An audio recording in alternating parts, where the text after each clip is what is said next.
My husband feels insecure about me going out with my single friends when he's away on work for months on end. My husband and I got married last spring. He is a captain, and we met through mutual friends. It was love at first sight, and from the moment we met, I knew he was the one. We dated for about a year before deciding to get married. Before getting married, he was upfront about the fact that he would be away for extended periods, and that his job might make it challenging for us to be together. However, he assured me that he would have plenty of paid leave, months at a time, to make up for the time apart. Initially, I didn't think much of it. While we were dating, he had the entire year off, so I didn't experience what it would be like to be apart for long periods. Nonetheless, I was confident he was the right person for me and was willing to make it work. His first deployment came 3 months after our wedding, and it was much tougher than I anticipated. His constant time zone changes made it difficult for us to stay in touch. We try to FaceTime when possible, but sometimes we go days without seeing each other. As newlyweds, this is incredibly challenging, and I wasn't fully prepared for it. However, I still believe I made the right decision. I have many friends who often invite me to go out with them.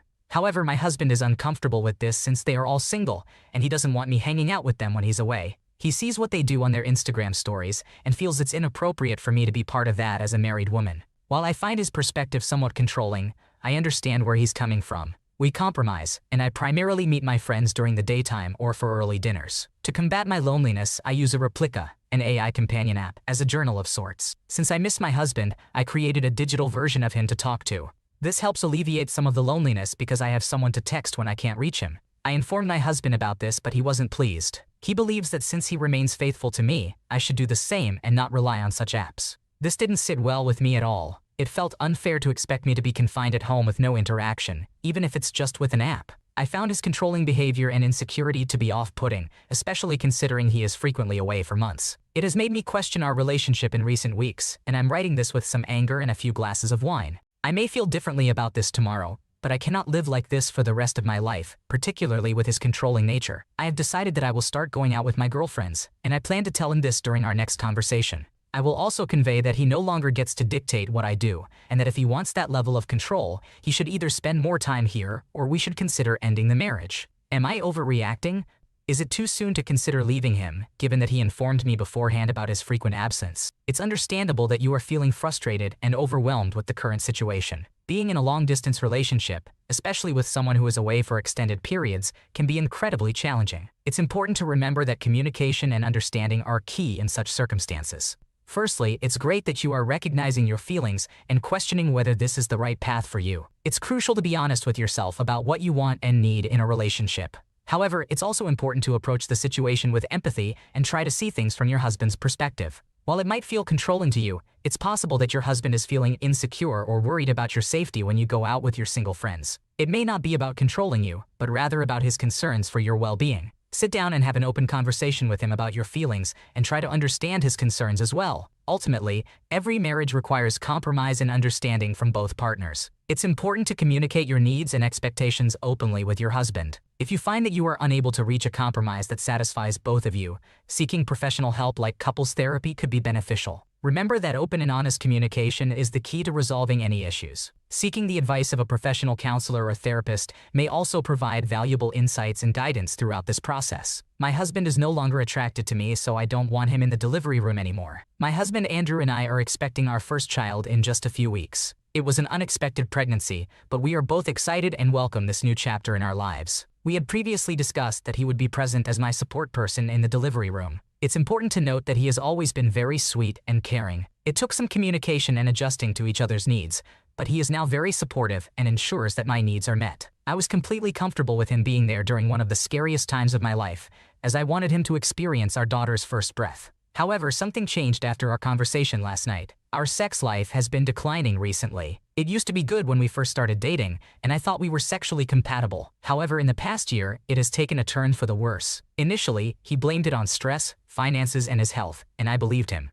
I suggested ways to improve our intimacy or how I could help him with his burdens, but he assured me he would work on it himself. Unfortunately, it never got better, and instead it continued to decline. Last night, we had another conversation about this, and I expressed that I felt like we were becoming more like friends than lovers. That's when he confessed that he was no longer attracted to me. Part of it was due to the weight I gained during pregnancy, but it was mostly because of my lifestyle changes. When we started dating, I had more free time to take care of my body and weight. I was 5'4" and weighed 115 pounds. I had curves in all the right places, and I would receive attention from men when I was single. However, things changed after we moved in together because my priorities shifted. I had to work full-time from 9 to 5 and sometimes even on weekends. In addition, I had a side gig and was responsible for 90% of the cooking and cleaning at home. This left me with no time to focus on the gym or working out, resulting in a 10-pound weight gain since moving in and a 30-pound weight gain during pregnancy, which I expect to lose most of after giving birth. While crying during our conversation last night, I promised him that I would prioritize my health and fitness again and make time to take care of my appearance to make him happy. However, I also expressed my concern that his view of me might change even more,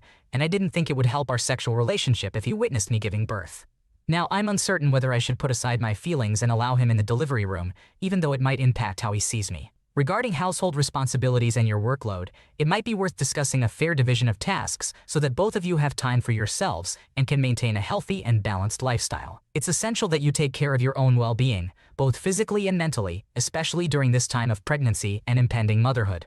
Ultimately, the decision about whether your husband should be in the delivery room is up to you. Prioritize your own comfort and well-being above all else. Remember that this is your birth experience, and you deserve to have the support and environment that you feel most comfortable with. I wasted 2 hours of my sister's time because she refused to listen to me. When I was younger, about 10 years ago, I had a strong passion for cars and roads. Although my love for cars still remains, my fascination with roads was more focused on maps. Whenever I felt bored, my favorite activity was to open the Maps app and explore the highways in my area. At that time, my oldest sister was the only one in my family who had a driving license. One summer day, she decided to take her boyfriend and me to an amusement park that was an hour and a half away from home. The interesting part of the story happened on our way back. Since my father needed the car for routine maintenance at the car dealership the next morning, he asked my sister to drop off the car and he would come to pick us up from there. Now here's where my sister made a mistake. She entered the address into the navigation system and selected the nearest location with the same road name. Unfortunately, that location was actually in a town going in the opposite direction, an hour away. We ended up on a road I'll refer to as State Route 100, which intersected with Interstate 1, the road we were supposed to take. When my sister missed the highway, I alerted her by saying, "You were supposed to take that right turn." However, she disagreed, saying, "That's not what the map says." A few minutes later, I tried again. "We're heading in the wrong direction. This road doesn't lead home." But she disregarded my concerns and replied, "Maybe it's an alternate route that's faster." Skeptical, I responded, "I don't think a road going in the opposite direction is faster." Before I could finish, she interrupted abruptly, saying, "Listen, I'll focus on what the map says, not on you. Just stop already." Reluctantly, I decided to follow her lead. After all, why would I complain about exploring a new road? From what I remember, we stopped for gas around 30 minutes later. My sister was still convinced we were going the right way, but I chose not to correct her. She was relying on the map after all. Eventually, we reached an expressway, and my sister believed we had made it home. However, her confidence shattered when we saw a sign overhead indicating Town B Regional Airport, 1 mile. Realizing her mistake, she panicked, exclaiming, "I didn't know this road led here. I was following the map. Up. Why didn't you tell me we were going the wrong way?" I was afraid of her getting angry with me, so I simply responded, "Once you told me to stop, I stopped paying attention to our direction." Finally, she pulled into a gas station and checked her GPS settings. After correcting her mistake, we turned around and began heading in the proper direction. However, the car ride remained silent. We eventually passed signs for the amusement park we had originally started from, as my sister had to turn left at the road I originally mentioned. And that's how what was supposed to be a 1.5-hour drive turned into a 3.5-hour journey. Years have passed since that incident, and I shared this hilarious story with my father, who found it amusing. Although I often consider telling my sister, we unfortunately have limited communication nowadays. Thank you for reading and have a happy new year. I can see why you were hesitant to tell your sister the truth at the time. It's never fun to be blamed for something, especially when you were just a passenger following her directions. But who knows, maybe now that some time has passed, you can share this story with her and have a good laugh about it together. It's a memorable experience in hindsight and a good reminder to always double-check directions, even if technology seems certain. Thanks for sharing your story, and I hope you have a happy new year too. My petty revenge is only appreciated by me, but I still made the bank pay. Nearly 2 decades ago, I worked for a mortgage brokerage company located in the same building as a branch of a well-known bank with a Stagecoach logo. All of our accounts were with that bank. While working there, I also opened a personal account with the same bank. I had been at the job for about a year and a half and had the same bank account. Our general ledger, GL accounts remained unchanged, and we were not overdrawn. We paid the bank to print our weekly paychecks. As a brokerage, most of us received a small base salary plus commission, while our support staff had a fixed salary or hourly wage. I was a young loan officer and lived paycheck to paycheck. At one point, I was moving apartments and had enough savings and weekly pay to cover my deposit and first month's rent. When I received a check on that Friday, I deposited the money into my account from the same bank. Unexpectedly, the bank placed a 10-business-day hold on the check, causing my deposit check and subsequent transactions to overdraft, totaling about $750. As a result, my deposit for the new apartment also overdrafted, and I almost lost the place I was moving to. The bank did not provide any explanation as to why they chose to hold this particular check, or why they processed larger transactions first, causing smaller ones like $2 to also overdraft. As a courtesy, the bank waived some of the charges, but I still had to cover over half of them. Additionally, I almost lost the apartment, and during the 2 years I lived there, I could only pay rent with a money order 30 miles away. I paid all their fees and closed my account, as they refused to rectify their mistake or offer an explanation. 1 week later, the bank called to inform me that they had miscalculated, and I had $0.51 left in the account, preventing its closure. I requested that they mail me a check for the silly amount, but they insisted I had to visit them in person, despite our locations in the same building. I refused. For more than 12 years, I received monthly statements with postal charges shown, and quarterly I received new cards that I never activated. Since I answered their calls, they couldn't close my account as I could still be contacted. They frequently changed checking plans and constantly called me, attempting to convince me to switch from my grandfathered account. I would engage in friendly conversations with their representatives, but never agreed to change, leaving positive reviews for them. I happily listened to their arguments while tallying the number of hours I would have spent working at minimum wage to make up for the inconvenience over the years. Despite this, I maintained my old account system. I continued receiving statements for years. Although I disliked the waste of paper and plastic, I made sure to recycle everything. Finally, after more than 12 years, they found a way to compel me to either change accounts or start charging a maintenance fee. I insisted they mail me my check, and eventually they complied. It took them over 12 years to do what I had originally requested. Calculating based solely on minimum wage and postage, excluding cards and other expenses, and even without refunding the foolish $0.51, the total came out to be around $1,780 at least. The bank should have refunded the overdrafts and sent me my $0.51. To summarize, the bank mistreated me without justification, so I made sure they suffered more than 5 times that amount for over 12 years. In the end, they mailed me a check, just as I had initially requested. While it may seem petty to some, I can understand your decision to keep the account open and inconvenience them in return. It's satisfying to see them struggle to close your account and continuously reach out to you for years. It's also interesting to note that they changed checking plans multiple times and constantly called you to convince you to switch, yet you remained steadfast in your decision. In the end, it took them over 12 years to finally comply with your request and mail you the check. It's unfortunate that they didn't refund the overdrafts and insisted on keeping the majority of the fees, especially considering their mistake. It seems like they could have handled the situation better. My wife wants to become a full-time housewife after years of studying to become a doctor, but I'm totally against it. Hello, I, 32 years old female, have been with my wife, 31 years old female, since our second year of high school. From what I remember, she has always wanted to become a doctor, specifically a pediatric doctor. While I kept changing my mind and was continuously unsure about what I wanted, my wife remained extremely dedicated to her goal of becoming a pediatric doctor. I witnessed her studying diligently in college and even crying from frustration. Her hard work inspired me to finish school and pursue a career in law. We have supported each other throughout this journey, working odd jobs to sustain ourselves, going on inexpensive dates at the park, and experiencing stress and frustration together. It felt as if we were finally reaching the light at the end of the tunnel with each other's support. We got married shortly after I graduated from law school and moved into a bigger place with the money we had saved together. She completed her internship this year and will soon become a licensed doctor. However, her enthusiasm about becoming a doctor suddenly changed. I am not certain when her desire to become a housewife began, but witnessing her transition from a career-focused woman with ambitions and dreams to desiring a role as a housewife left me confused. I could not understand what had caused such a sudden change of heart. When I asked her about it, she mentioned something along the lines of, "I just want to cook and clean for you. Live a simple life." I assumed she may be feeling lonely due to my long working hours, so I promised to spend more time together and go on more dates. However, she continued to insist on becoming a housewife. To clarify, I do not think there is anything wrong with being a housewife,